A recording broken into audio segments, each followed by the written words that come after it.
I'm Mr. Sleepy, and this is History to Sleep To.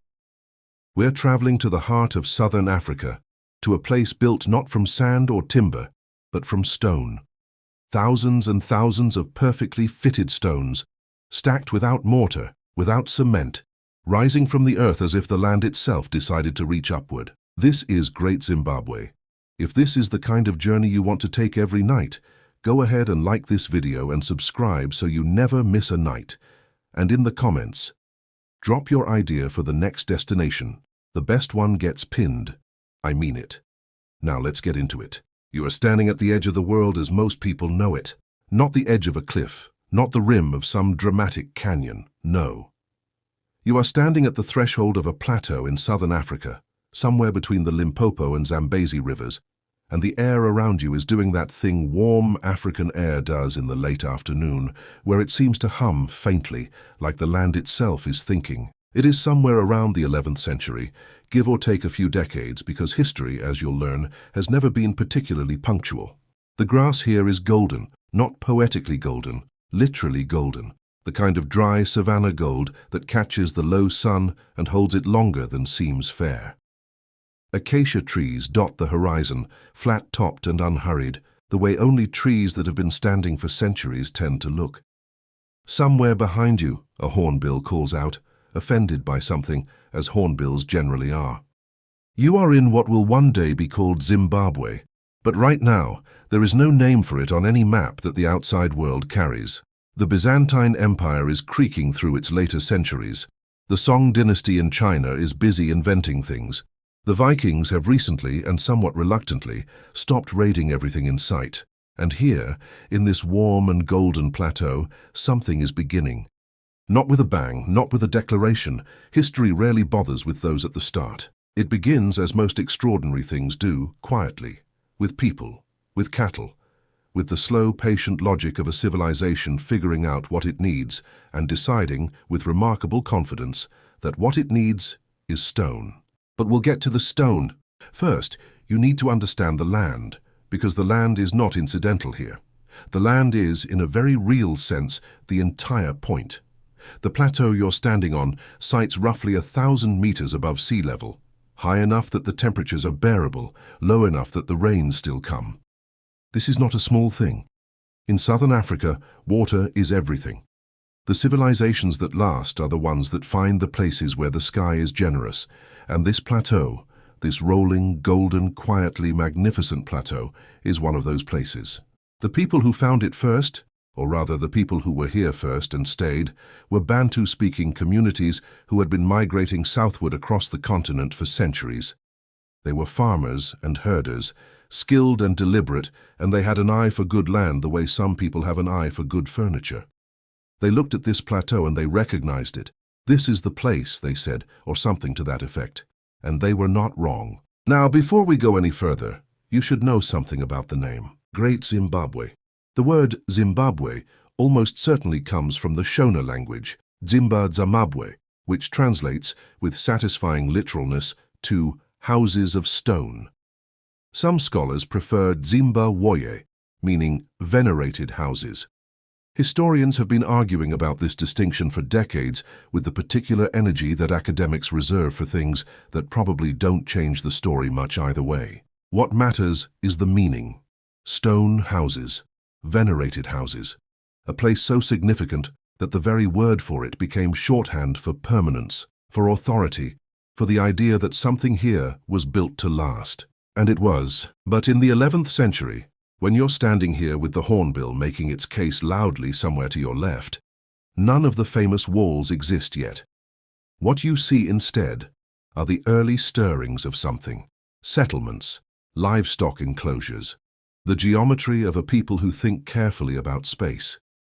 The Shona communities building up in this region, particularly the ancestors of what will become the Kingdom of Zimbabwe, are not yet an empire. They are something more interesting than that. They are a civilization in the process of becoming one, which is always the most compelling part of the story, even if nobody living through it knows that's what's happening. The economy, such as it is, runs on cattle. This is worth understanding not just as a historical footnote, but as a framework for everything that follows. Cattle here are not simply food, they are currency, status, and spiritual weight all at once. The man with many cattle is the man with power. The family with many cattle is the family that matters, and the settlement that can protect and grow its cattle herd is the settlement that survives long enough to build something worth remembering. On the trade routes beginning to thread through this part of the continent, gold is starting to travel. Not yet in enormous quantities, that comes later, but enough that someone, somewhere on the Swahili coast, is paying attention. Merchants from the Indian Ocean trading networks are beginning to push inland, following the rivers and the rumors, looking for whatever is making the gold move. The people of this plateau have the gold, they also have the land. What they are in the process of acquiring slowly and with great patience is the understanding that these two things together make them worth dealing with. Here is what archaeology tells us, and here is where it gets quietly extraordinary. The earliest evidence of occupation at Great Zimbabwe, actual datable human activity, goes back to around the 5th century CE. That is not a typo. 500 years into the Common Era, people were already here, already living on this granite-rich plateau, already beginning the long relationship between this community and this particular arrangement of stone and sky. By the 11th century, when our story properly begins to accelerate, the site is already old. It already has history. The people building what will become one of Africa's greatest cities are not starting from nothing. They are adding to something, continuing something. This is a distinction that matters, because it says something important about the civilization. It was not a sudden flowering, not a lucky accident of geography. It was the culmination of centuries of accumulation, of knowledge, of cattle, of trade, of the slow architectural ambition that will eventually produce walls so impressive that when Europeans finally see them in the 19th century, they will refuse for an embarrassingly long time to believe that Africans built them. We will have words about that particular episode of historical denial later. For now you are in the 11th century, and the denial is still 800 years away, which is the one mercy of traveling backwards in time. The granite here is doing something that granite in other places does not always do.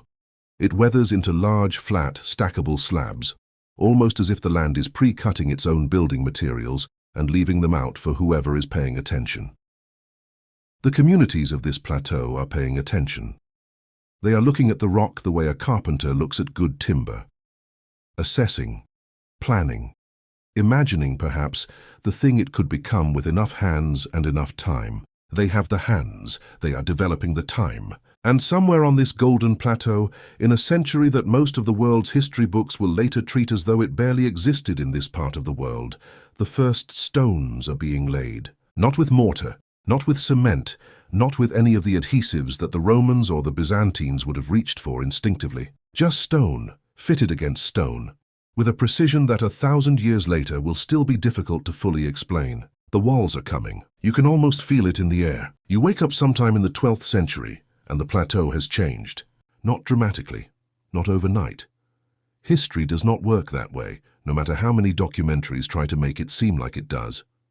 But if you had been standing here 100 years ago, which in the previous chapter you were, and you stepped back now, you would notice something. A density.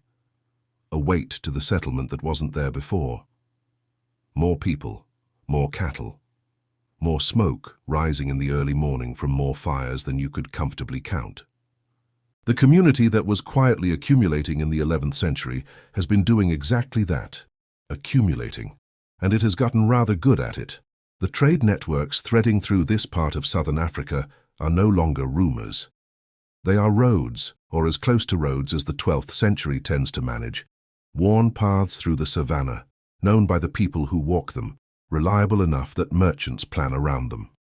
Gold is moving north and east toward the Swahili coast. Ivory is moving, animal skins, and coming back in return, carried by traders who have traveled from places this plateau has never seen, are glass beads from India and porcelain from China and cloth from the Persian Gulf. You find one of these beads once, pressed into the earth near a cooking fire. It is small and blue, and it has traveled further to get here than most people in the 12th century will travel in their entire lives. Someone carried it across the Indian Ocean. Someone else carried it inland from the coast. And now it is here, on this plateau, in the possession of someone who understood that foreign objects have weight beyond their size. That a bead from a distant civilization says something about who you are and who you deal with. The people of Great Zimbabwe understand this completely. They have always understood it. The Shona community's consolidating power on this plateau are not isolated. They are connected, deliberately and strategically, to one of the most sophisticated trading systems in the medieval world. The Indian Ocean trade network in the 12th century is not a footnote. It is arguably the most consequential economic engine on the planet, moving goods and ideas and cultural influence between East Africa, the Arabian Peninsula, Persia, India, and China, with a regularity that would impress a modern logistics company. And at the southern end of that network, sitting on a gold-rich plateau with excellent rainfall and a growing reputation, is the civilization you are watching being built. The question historians argue about, and they argue about it with real feeling, is exactly how the political structure of Great Zimbabwe worked during this period of growth. What is clear is that by the 12th century, a recognizable political hierarchy has emerged. There is a ruler, there is a court, there is a class of people whose job it is to manage the cattle, the trade, the relationships with neighboring communities. The details of titles and succession and the specific mechanics of governance are murkier, because the Kingdom of Zimbabwe did not leave behind a written record in the conventional sense, and so historians piece together the picture from archaeology, from oral tradition, and from the accounts of coastal traders who occasionally wrote things down, but were mostly interested in the commercial rather than the constitutional. What the archaeology tells us is striking. The settlement is growing in a particular way, not randomly, not in all directions equally, but with a logic to it. Certain areas are elevated, literally and figuratively. The hill that overlooks the valley below is being developed differently from the settlements on the plain, more carefully, with more attention to what it communicates to anyone looking up at it. Power, in most human civilizations, tends to express itself vertically. The higher you are, the more you matter. The people building Great Zimbabwe understand this instinctively, and they are doing something about it. On the granite hill that archaeologists will later call the Hill Complex, construction is beginning that will eventually produce one of the most commanding built environments in medieval Africa. But in the 12th century, it is still early. The hill is being worked, the stone is being laid. The vision of what this place should become is taking shape in the minds of people whose names we will never know, which is one of history's more melancholy habits. They deserve better than anonymity. They were extraordinary builders. You can tell that just from what they left behind even 8 centuries later. The fitting of the stone here, dry stone walling, no mortar, just granite against granite, requires a particular kind of skill that is easy to underestimate until you try to imagine doing it yourself. Each stone must be selected for its shape, placed with an understanding of how the weight above it will press down, adjusted, sometimes fractionally, to ensure the wall does not lean, does not buckle, does not eventually, gradually, give way. The walls of Great Zimbabwe that survive today are still standing, 12th century construction, still standing. Think about that for a moment. There is a man, or there was a man somewhere in the 12th century, whose job it was to understand cattle. Not just to herd them, not just to count them, but to understand them in the way that a civilization understands its own currency. How many there are, where they are, who owns them, what they are worth in relation to each other, in relation to gold, in relation to the political favors that run beneath the surface of every court, in every civilization, in every era of human history. This man, and it almost certainly was a man, given the patrilineal structures of the Shona societies of this period, would have been important in a way that does not map neatly onto any modern job title. Part accountant, part diplomat, part priest almost, because in the spiritual framework of the people building Great Zimbabwe, cattle and the ancestors and the legitimacy of the ruler are bound together in ways that are difficult to separate and inadvisable to try. The ruler's authority is not purely military, it is not purely economic. It flows from a combination of things, from ancestral legitimacy, from the ability to make rain fall through proper ritual observance, from control over the trade routes, and from the cattle. Always the cattle. A ruler who loses the cattle loses something more than livestock. A ruler who loses the cattle loses the argument for being the ruler. This creates an interesting incentive. The rulers of Great Zimbabwe in the 12th century are not simply accumulating wealth for its own sake. They are accumulating it as proof of something.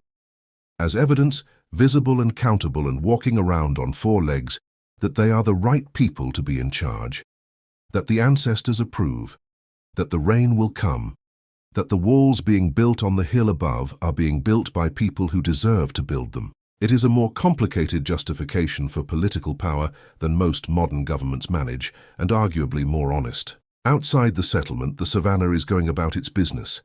Elephants are moving in the middle distance, unhurried, heading somewhere that elephants find worth going. The late afternoon light is doing that extraordinary thing it does on this plateau, turning everything amber and gold and slightly unreal. You sit with it for a moment. The walls are getting taller. The traders are getting closer, and somewhere in the court of the growing kingdom on the hill, decisions are being made that will determine whether this civilization becomes a footnote or a wonder. It is going to be a wonder. But it doesn't know that yet. Sometime in the 13th century, a merchant arrives at the edge of the plateau. He has walked or ridden or been carried, depending on how successful he has been, from the Swahili coast. From one of those elegant whitewashed trading cities that sit at the edge of the Indian Ocean, like semicolons in a very long sentence. Kilwa, perhaps, or Sofala, the coastal port that sits closest to the interior and therefore has the most to gain from knowing what the interior contains. He is not the first merchant to make this journey. He will not be the last. But he is arriving at a particular moment, which is the moment when Great Zimbabwe has stopped being a promising regional power and started being something that the wider trading world has opinions about. He looks up at the hill. The walls are visible from a considerable distance. This is not an accident. The people who built them understood something that every architect of power understands eventually. That a building is never just a building. It is a statement. It is a claim. It is the physical embodiment of an argument that says, in stone and height and careful construction, we are still here. We were here before you arrived, and we will be here after you leave. The walls of Great Zimbabwe make this argument quietly and continuously, and without ever needing to raise their voice, which is the most effective way to make any argument. The merchant, standing at the edge of the plateau with dust on his sandals and a mental inventory of what he has brought to trade, looks up at the walls and understands immediately that he is dealing with people who know what they are doing. He adjusts his approach accordingly. Now, let us talk about what he has brought with him, because this matters more than it might initially seem. In his cargo, carried by porters or on the backs of animals depending on the route taken and the resources available, there are glass beads. Not plain glass. Glass beads manufactured in India, in workshops that have been producing them for centuries, in colors so specific and so consistent that archaeologists today can trace individual beads back to their region of origin just by analyzing their chemical composition. There is cloth, Persian cloth possibly, cotton from the Gujarat coast. There may be glazed ceramics from China, celadon ware with that particular cool green glaze that traveled extraordinary distances because the people who could afford it found it beautiful, and the people who traded it found that fact extremely convenient. He has brought the world with him in miniature on the back of a trading expedition into the southern African interior, and what he wants in return is gold. This exchange, luxury goods from the Indian Ocean world, traveling inland in return for gold traveling outward to the coast, is the economic heartbeat of Great Zimbabwe at its peak. It is not a simple transaction. It is a relationship, one that has been. Let us talk about Kilwa for a moment, because Kilwa deserves considerably more than a moment. Kilwa Kisiwani, Kilwa of the island, sits off the coast of what is now Tanzania, connected to the mainland by a narrow channel that becomes walkable at low tide, which is either a charming geographical quirk or a significant defensive vulnerability depending on who is asking. In the 13th and 14th centuries, it is arguably the most important trading city in sub-Saharan Africa, and it is important in the way that only cities built on the intersection of multiple profitable things can be. Ibn Battuta visited Kilwa in 1331. Ibn Battuta, for those who have not yet had the pleasure, is one of history's great travelers, a Moroccan scholar and explorer who spent roughly 30 years wandering the known world, covering an estimated distance of 75,000 miles, which is a number that makes modern frequent flyers feel considerably less impressive. He had opinions about everywhere he went, detailed, considered, occasionally pointed opinions. He called Kilwa one of the most beautiful cities in the world. He noted its wealthy merchants, its elegant mosques, its sophisticated court. He was not a man who gave compliments carelessly. What Ibn Battuta was observing was a city made prosperous in significant part by its control over the gold flowing up from the interior. Kilwa sat at the northern end of a trade route whose southern anchor was the Zimbabwe plateau. The relationship between the two was not equal. It was not designed to be equal, but it was mutually beneficial in the way that good trade relationships tend to be, which is to say that both parties were getting something they needed, and both parties understood that disrupting the arrangement would cost them more than maintaining it. The gold comes from the surrounding region. The Zimbabwe plateau and its environs contain some of the richest alluvial gold deposits in Africa. Gold sitting in riverbeds and hillsides, waiting to be extracted by people who know where to look and are willing to do the considerable physical work of looking. The miners are working in conditions that history does not record in comfortable detail. Archaeology gives us the tools, small iron picks, grinding stones, the physical evidence of extraction, but not the lives attached to them. We know the gold moved. We know the quantities were significant. We know that the rulers of Great Zimbabwe were positioned to take a portion of everything that passed through their territory. Several hundred tons of gold over several centuries of operation. Sit with that number. Let it arrange itself properly in your mind. Several hundred tons moving north and east, being converted at each stage of the journey into something else, into influence, into luxury, into the kind of reputation that makes merchants cross oceans to do business with you. Here is something that does not get discussed enough in the standard accounts of Great Zimbabwe, possibly because it complicates the clean narrative of a civilization defined primarily by its stone walls and its gold. The kingdom is also a spiritual center, profoundly, structurally, inextricably so, not incidentally, not as a secondary function bolted onto the primary business of trade and governance.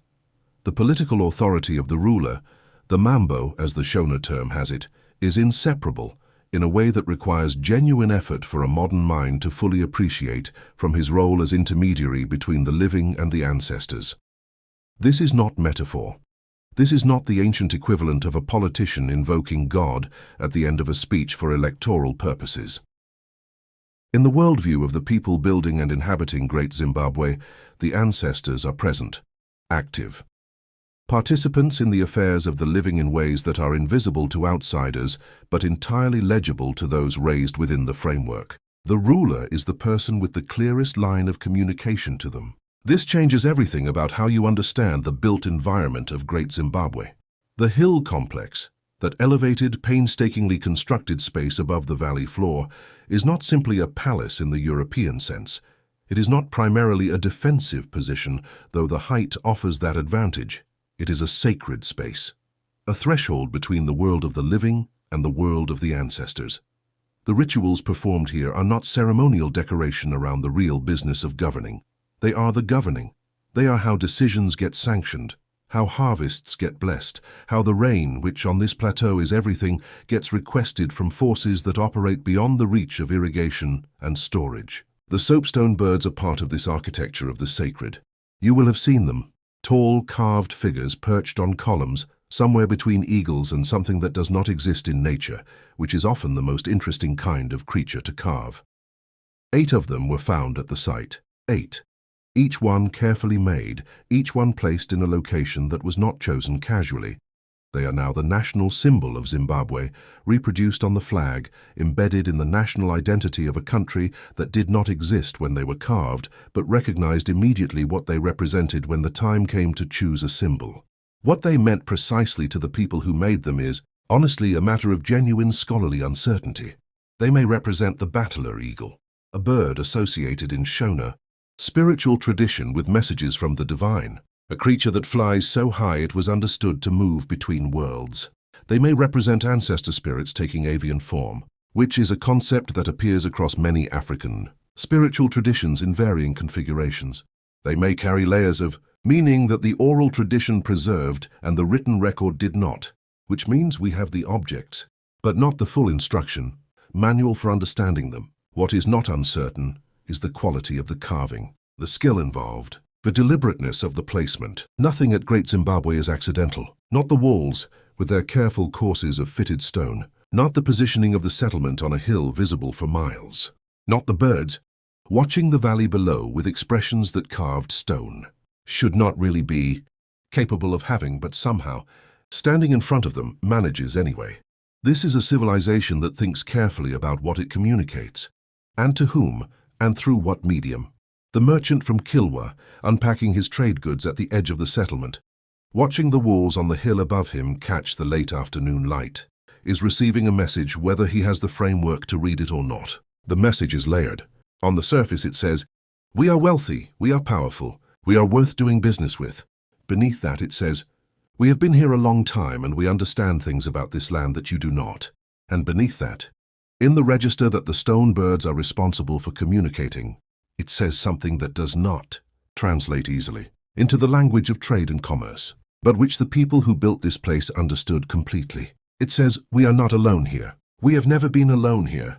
The people who came before us are still present, and they approve of what we are building." Outside, the gold is moving along its ancient routes. The cattle are lowing in the warm dusk. The plateau is doing that thing it does in the evenings, where the light goes golden, and then amber, and then something darker and richer than either, and the acacia trees on the horizon become silhouettes against a sky that has not changed in 1,000 years.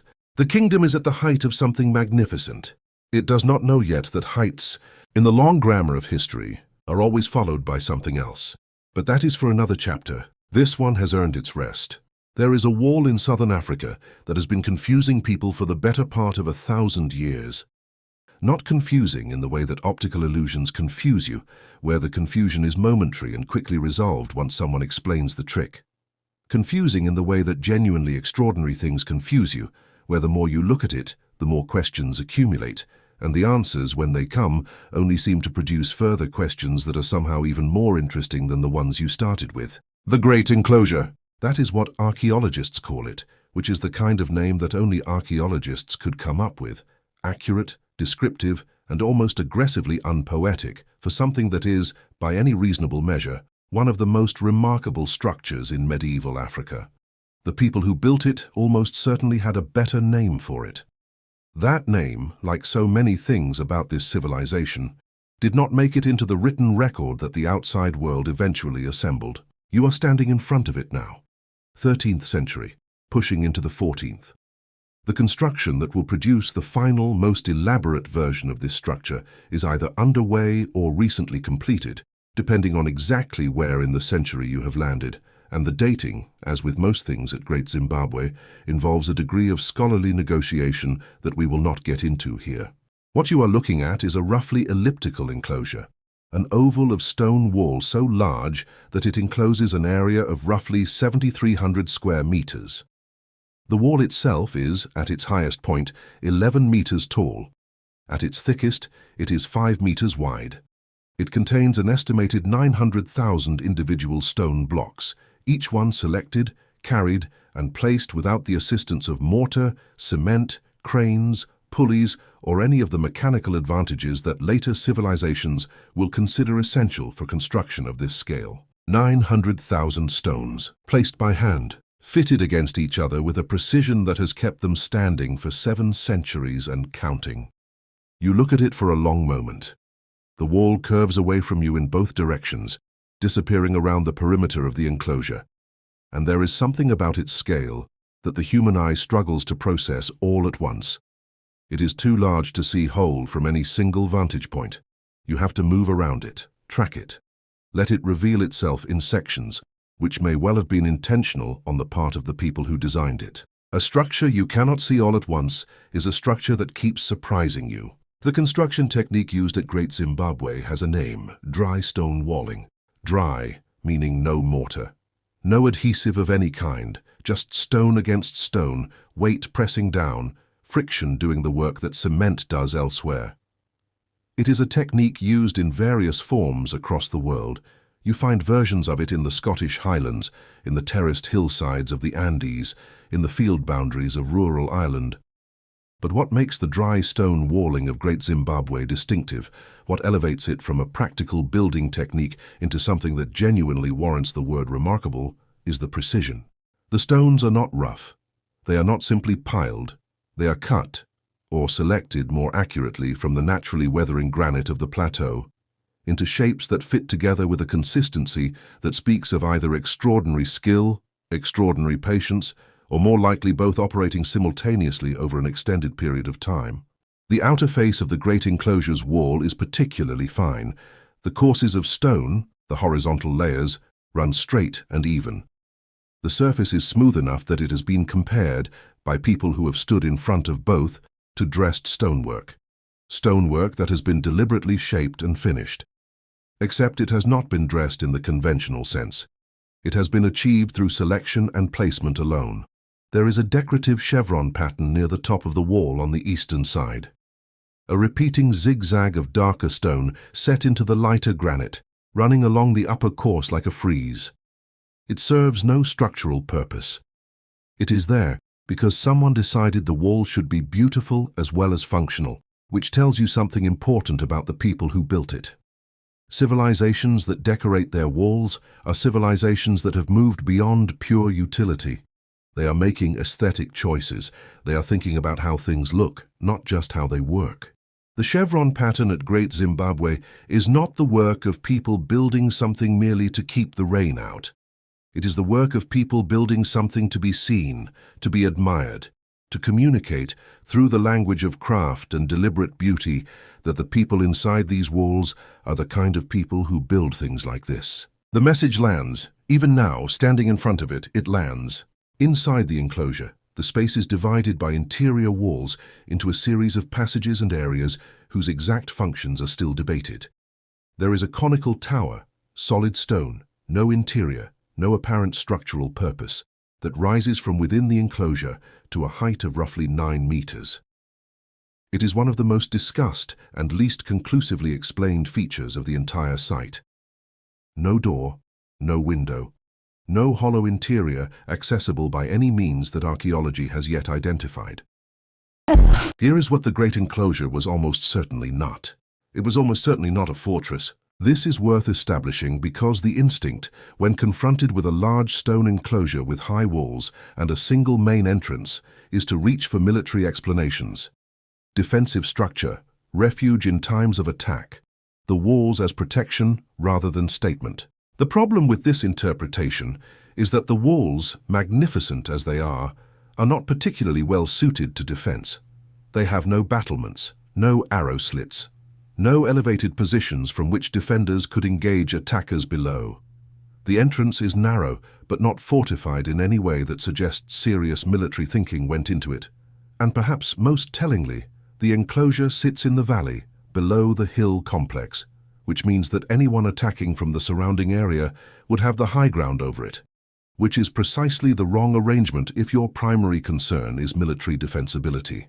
The hill complex above, with its natural granite outcrops and commanding elevation, is a far more defensible position. If the rulers of Great Zimbabwe needed a refuge in times of genuine military threat, they had one. It was already built. It was up the hill. So what was the great enclosure for? The most widely accepted interpretation among contemporary archaeologists is that it was a royal precinct. Specifically, a space associated with the ruler's household, possibly including quarters for the ruler's wives, initiation spaces for young women of the royal court, or ceremonial areas connected to the spiritual functions of the rulership. The narrow passage that runs between the outer wall and an inner wall, a corridor that curves through the enclosure in near darkness, forcing anyone moving through it to go single file, has been interpreted as a processional route. A path walked in ritual context, the architecture of ceremony rather than of war. This interpretation fits the broader pattern of what Great Zimbabwe communicates architecturally. Every major element of the site, The hill, the valley enclosures, the tower, the carved birds, seems oriented toward the performance of power and the maintenance of sacred relationships rather than toward purely military or purely economic functions. The civilization that built this place understood that power is not just force, it is theater. It is the management of perception. It is the careful construction of spaces that make the people moving through them feel the appropriate things. The great enclosure makes you feel small in front of it. Then it makes you feel curious. Then, if you spend enough time with it, it makes you feel something closer to awe. Not the breathless, overwhelming awe of something incomprehensible, but the quieter awe of recognizing extraordinary human capability expressed across an enormous distance of time. By the 14th century, Great Zimbabwe is not becoming something anymore. It has become it. The plateau that was quietly accumulating people and cattle and reputation in the 11th century has, over the course of 300 years, transformed itself into the political and spiritual capital of a kingdom that controls territory stretching across much of what is now modern Zimbabwe. At its peak, estimates suggest the city itself housed somewhere between 10 and 18,000 people, which, in the 14th century, makes it one of the larger urban centers in sub-Saharan Africa. Not the largest, but large enough that arriving at it for the first time would have produced the particular sensation that large cities have always produced in people encountering them unexpectedly. The sensation of scale, of human density, of a place that has achieved a kind of momentum of its own. You feel it now, standing at the edge of the settlement in the warm 14th century morning. The sounds reach you before the sights do. Cattle. The low percussion of grinding stones where grain is being processed. Voices in Shona, layered and overlapping, doing the ordinary business of a city going about its day. Somewhere closer, the sharp ring of iron being worked. The blacksmiths of Great Zimbabwe are skilled, and iron tools and weapons are part of what makes this kingdom function at the level it does. The smell is wood smoke and livestock, and the particular warm earth smell of a place where many people have been living for a very long time. This is a city, not a village that got ambitious, not a settlement that grew beyond its intentions, a city with the complexity and density and layered social geography that the word implies. At the center of it, organizing everything around itself the way a significant thing always organizes its surroundings, is the stone. The political structure at the height of the kingdom's power is worth understanding, because it is more sophisticated than the outside world will later give it credit for. The Mambo, the ruler, sits at the apex of a hierarchy that extends outward from the capital in concentric rings of decreasing authority. The immediate court at Great Zimbabwe handles the trade relationships, the ritual calendar, the management of the gold that flows through the kingdom's territory. Subordinate chiefs govern outlying areas, connected to the center through networks of obligation and tribute that keep the whole system coherent without requiring the capital to physically control every corner of its territory. This is, recognizably, a state, not a proto-state, not a chiefdom that got lucky. A functioning, hierarchical, territorially organized state with a capital city, a court, a system of taxation through tribute, and an economy integrated into international trade networks spanning half the known world. The court itself is a place of considerable sophistication. Foreign merchants who reach the capital, and some do, though the journey is long and the ruler's household is not casually accessible, report encountering people who understand negotiation, who know the value of what they are trading, and who are entirely unmoved by attempts to lowball them. The rulers of Great Zimbabwe have been doing this long enough to know exactly what their gold is worth on the coast. They have not forgotten. Gold objects found at the site confirm the picture: wire, beads, thin sheets of beaten gold applied as decoration. The craftsmanship is skilled and intentional, suggesting goldsmiths working at a high level of artistry rather than simply processing raw material for export. Some of the gold stayed here, some of it was made into beautiful things for beautiful reasons. There is a question that hangs over Great Zimbabwe at its peak, and it is the kind of question that historians find uncomfortable because the honest answer involves a significant amount of uncertainty. How did ordinary people live here? The archaeology of the elite is relatively well documented. The stone enclosures, the gold objects, the imported ceramics, these survive, and they tell a coherent story about the upper registers of this society. What survives less well is the texture of daily life for the majority of the people living in the city. The 10 to 18,000 souls going about their days in the shadow of the Great Walls. What we know is this. The majority of the population lived in structures built from daga, a mixture of mud and granite gravel that sets hard and was used across the region for ordinary domestic construction. These structures have not survived the centuries the way the stone walls have, which creates a natural distortion in the archaeological record. The stone endures. The mud dissolves back into the earth. The result is that we see the exceptional clearly and the ordinary only in fragments. From those fragments, a picture assembles itself. People farming the land around the city, growing sorghum and millet, herding cattle, practicing iron smelting and pottery and weaving, participating in a local economy that ran alongside the international gold trade rather than being entirely subsumed by it. Living lives that were, by the measures available to them, stable and supported by the organizational capacity of the kingdom around them. And at the end of the day, with the plateau cooling in the evening air and the fires being lit in the enclosures and the daga houses both, the walls of the great enclosure would have been visible from most of the city, catching the last light, holding it for a moment longer than the surrounding landscape. A reminder, if anyone needed one, of what this place was, of what they had built together, stone by stone, generation by generation, in a kingdom that the rest of the world was only beginning to understand.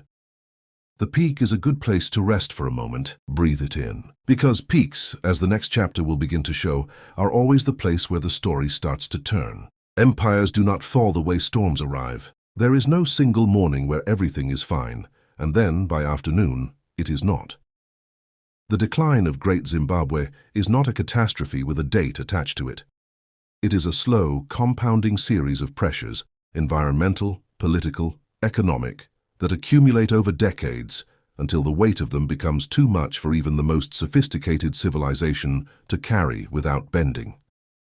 You are in the middle of the 15th century now. The city is still here. The walls are still standing. The Mambo is still receiving tribute from subordinate chiefs across the plateau.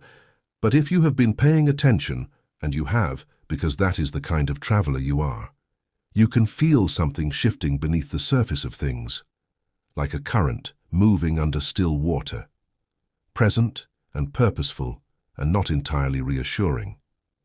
The first pressure is the land itself. 10 to 18,000 people living in and around a single settlement for several centuries puts an extraordinary demand on the surrounding environment. The cattle herds that underpin the kingdom's economy, its political legitimacy, and its spiritual framework require grazing land, a lot of it. And grazing land, when it is used intensively over long periods without the kind of managed rotation that modern agriculture understands, but medieval pastoralism often could not fully implement, begins to degrade. The grass thins, the soil compacts, the carrying capacity of the land, the number of cattle it can support without deteriorating further, quietly decreases. Simultaneously, the demand for wood has been relentless. Cooking fires, smelting iron, firing pottery, constructing the daga structures that housed the majority of the population. The forests around Great Zimbabwe have been giving and giving for 3 centuries, and forests, like grazing land, have limits. Deforestation in the immediate vicinity of a large settlement is not a modern problem. It is a very old one, and the people of Great Zimbabwe are encountering it in its oldest and most unforgiving form. The land is tired, and a kingdom whose foundations rest on the productivity of its land cannot indefinitely outrun that tiredness. The second pressure comes from further away, which makes it harder to see clearly, but no less consequential for that. The gold trade, the economic engine that has powered Great Zimbabwe's rise, funded its construction, and connected it to the wider Indian Ocean world, is shifting. Not disappearing, not collapsing overnight, but shifting in the way that trade routes have always shifted when new possibilities emerge, new players enter the market, or old arrangements become less convenient than alternatives. To the north and west, new centers of power are emerging on the plateau. The Rosvi and the ancestors of what will become the Mutapa state, sometimes called Mwene Mutapa, the name that Portuguese traders will later record and mispronounce, and eventually render as Mono Mutapa in their written accounts, are consolidating influence in regions that have their own access to gold, their own relationships with coastal traders, and their own political ambitions that do not necessarily include continued deference to the court at Great Zimbabwe. The coastal trading cities, always pragmatic, follow the gold. Kilwa and the other Swahili port cities did not build their wealth by being sentimental about existing relationships when better ones presented themselves. If the gold is moving through different hands now, if new interior kingdoms are offering access to resources on more convenient terms, then the merchants adapt. The caravans find new routes. The economic gravity that has been pulling toward Great Zimbabwe for 2 centuries begins, slowly and without announcement, to pull in other directions.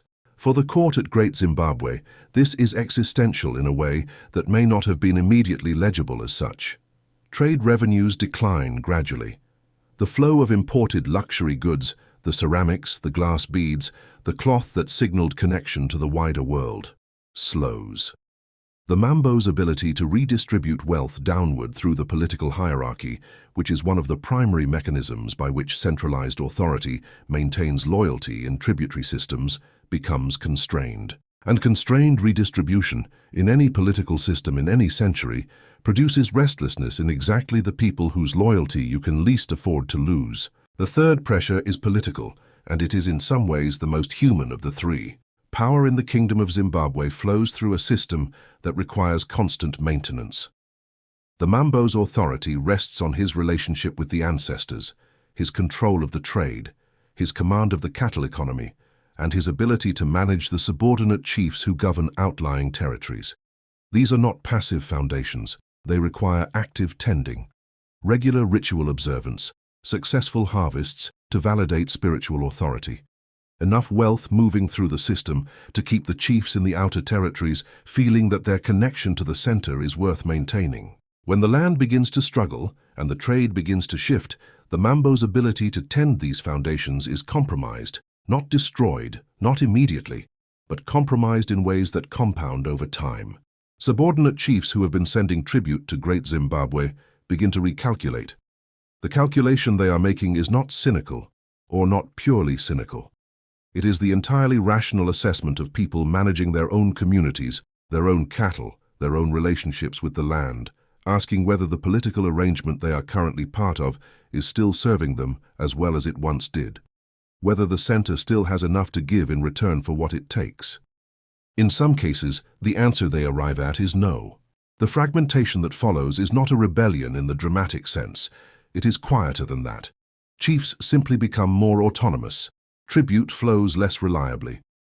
The network of obligation and connection that held the kingdom together at its peak begins to develop gaps. Small at first, then large enough that the network itself is better described as a collection of independent actors loosely remembering a shared past. Great Zimbabwe does not fall. That is the important thing to hold on to as the chapter closes. The city does not burn. The walls do not come down. The people do not flee in a single panicked exodus that archaeology would preserve as a clear, datable event. What happens is slower and more melancholy than collapse. The city empties gradually over the course of the late 15th century. People leave in ones and twos and family groups, following the chiefs who are moving to better land, following the trade that has relocated, following the logic of survival that has always been more powerful than loyalty to a place, however magnificent that place might be. The walls remain. The stone birds remain on their columns, watching a city that is becoming quieter by the season. The conical tower stands in the great enclosure, catching the afternoon light as it always has, indifferent to the decreasing number of people around to notice it. The plateau is patient. It was here before the kingdom. It will be here after. And the walls, fitted stone against stone without mortar. The third pressure is political, and it is in some ways the most human of the 3. Power in the Kingdom of Zimbabwe flows through a system that requires constant maintenance. The Mambo's authority rests on his relationship with the ancestors, his control of the trade, his command of the cattle economy, and his ability to manage the subordinate chiefs who govern outlying territories. These are not passive foundations. They require active tending, regular ritual observance, successful harvests to validate spiritual authority. enough wealth moving through the system to keep the chiefs in the outer territories feeling that their connection to the center is worth maintaining. When the land begins to struggle and the trade begins to shift, the Mambo's ability to tend these foundations is compromised, not destroyed, not immediately, but compromised in ways that compound over time. Subordinate chiefs who have been sending tribute to Great Zimbabwe begin to recalculate. The calculation they are making is not cynical, or not purely cynical. It is the entirely rational assessment of people managing their own communities, their own cattle, their own relationships with the land, asking whether the political arrangement they are currently part of is still serving them as well as it once did, whether the center still has enough to give in return for what it takes. In some cases, the answer they arrive at is no. The fragmentation that follows is not a rebellion in the dramatic sense. It is quieter than that. Chiefs simply become more autonomous. Tribute flows less reliably. The network of obligation and connection that held the kingdom together at its peak begins to develop gaps. Small at first, then large enough that the network itself is better described as a collection of independent actors loosely remembering a shared past. Great Zimbabwe does not fall. That is the important thing to hold on to as the chapter closes. The city does not burn. The walls do not come down. The people do not flee in a single panicked exodus that archaeology would preserve as a clear, datable event. What happens is slower and more melancholy than collapse. The city empties gradually over the course of the late 15th century. People leave in ones and twos and family groups, following the chiefs who are moving to better land, following the trade that has relocated, following the logic of survival that has always been more powerful than loyalty to a place, however magnificent that place might be. The walls remain. The stone birds remain on their columns, watching a city that is becoming quieter by the season. The conical tower stands in the great enclosure, catching the afternoon light as it always has, indifferent to the decreasing number of people around to notice it. The plateau is patient. It was here before the kingdom. It will be here after. And the walls, fitted stone against stone without mortar. The Portuguese arrive on the Swahili coast in 1498 and immediately begin disrupting things. This is not a controversial characterization. It is, if anything, an understatement. Vasco da Gama's rounding of the Cape of Good Hope and arrival in the Indian Ocean represents one of those genuine hinges in world history, a moment after which the shape of things is permanently and irreversibly different. The Indian Ocean trade network that had been operating with remarkable sophistication for centuries, connecting East Africa to Arabia, to India to China, in a web of commercial relationships that functioned largely without European involvement, suddenly has a new and extremely motivated participant who is not particularly interested in playing by the existing rules. The Portuguese want the gold. They have heard about it for years. Rumors filtering back through North Africa, through the Arab traders they have been encountering along the Atlantic coast, through the general medieval European awareness that somewhere in the interior of Africa there is gold in quantities that would make a significant difference to a small Iberian kingdom with expensive maritime ambitions. They arrive on the coast already looking for the source, already asking questions. The answers they receive from coastal traders point inland, always inland, to a plateau, to a kingdom, to stone walls that traders describe with a reverence that the Portuguese find simultaneously compelling and suspicious, because the Portuguese in 1498 are operating within a worldview that has not yet made room for the possibility of great civilizations in sub-Saharan Africa that built themselves without European or Arab supervision. This worldview is going to cause them considerable confusion over the next several decades. They push inland, or try to. The interior of southern Africa does not yield easily to Portuguese ambitions. The distances are enormous. The terrain is difficult. The people already living there are not especially interested in being incorporated into the Portuguese commercial empire, and say so in various ways, some diplomatic and some considerably less so. The direct Portuguese penetration of the Zimbabwe plateau takes time, generations of time, and by the time they get there in any meaningful sense, Great Zimbabwe as a functioning capital has already been quiet for the better part of a century. What they find are the walls, still standing, still extraordinary, still refusing to explain themselves to anyone who arrives without the context to understand them. The denial reaches its most elaborate and most damaging form in the 19th century, when European colonization of southern Africa brings a new wave of outside observers to Great Zimbabwe. And those observers arrive carrying not just the racial assumptions of their era, but the institutional apparatus to turn those assumptions into official positions. Karl Mauch is the figure most associated with this episode. A German explorer, he visits Great Zimbabwe in 1871 and produces an account that is extraordinary in its capacity for motivated reasoning. Mauch looks at the walls and decides, on the basis of evidence that exists primarily in his own prior convictions, that they were built by Phoenicians. Specifically, that the great enclosure is a copy of the temple of the Queen of Sheba, and that the hill complex replicates Solomon's temple in Jerusalem. He supports this theory by noting that a wooden lintel at the site smells to him like cedar, Lebanese cedar as used in Solomon's temple. The wood has since been identified as a local species. But in 1871, Mauch writes what he wants to be true and calls it observation. The colonial government of Rhodesia, the territory that encompasses Great Zimbabwe, named after Cecil Rhodes, who has opinions about everything and the political power to impose most of them, finds Mauch's theories convenient. A civilization built by outsiders is a civilization whose land is, by implication, not really owned by the people currently standing on it. The denial of African authorship is not merely an intellectual error. It is a political instrument. It does work. It justifies things. The Rhodesian authorities actually suppress archaeological findings that contradict the Phoenician theory, because the correct answer, that the Shona ancestors built this, is an answer that the colonial project cannot comfortably accommodate. The archaeologist who eventually breaks through this institutionalized denial most decisively is Gertrude Caton Thompson.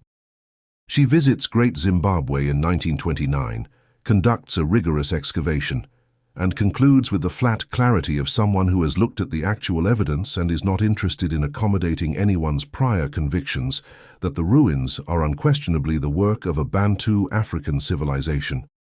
Indigenous, local, extraordinary on its own terms, without requiring any external explanation. The response from the colonial establishment is not, it must be said, gracious acceptance. Caton Thompson is criticized. Her findings are disputed. The denial has momentum and institutional support and a great deal of political motivation behind it, and those things do not dissolve immediately in the face of correct archaeology. But the archaeology is correct, and correct things, given enough time, tend to win. The walls were built by the ancestors of the Shona people. The gold trade was run by the ancestors of the Shona people. The stone birds were carved by the ancestors of the Shona people. The denial reaches its most elaborate and most damaging form in the 19th century, when European colonization of southern Africa brings a new wave of outside observers to Great Zimbabwe. And those observers arrive carrying not just the racial assumptions of their era, but the institutional apparatus to turn those assumptions into official positions. Karl Mauch is the figure most associated with this episode. A German explorer, he visits Great Zimbabwe in 1871 and produces an account that is extraordinary in its capacity for motivated reasoning. Mauch looks at the walls and decides, on the basis of evidence that exists primarily in his own prior convictions, that they were built by Phoenicians. Specifically, that the great enclosure is a copy of the temple of the Queen of Sheba, and that the hill complex replicates Solomon's temple in Jerusalem. He supports this theory by noting that a wooden lintel at the site smells to him like cedar, Lebanese cedar as used in Solomon's temple. The wood has since been identified as a local species. But in 1871, Mauch writes what he wants to be true and calls it observation. The colonial government of Rhodesia, the territory that encompasses Great Zimbabwe, named after Cecil Rhodes, who has opinions about everything and the political power to impose most of them, finds Mauch's theories convenient. A civilization built by outsiders is a civilization whose land is, by implication, not really owned by the people currently standing on it. The denial of African authorship is not merely an intellectual error.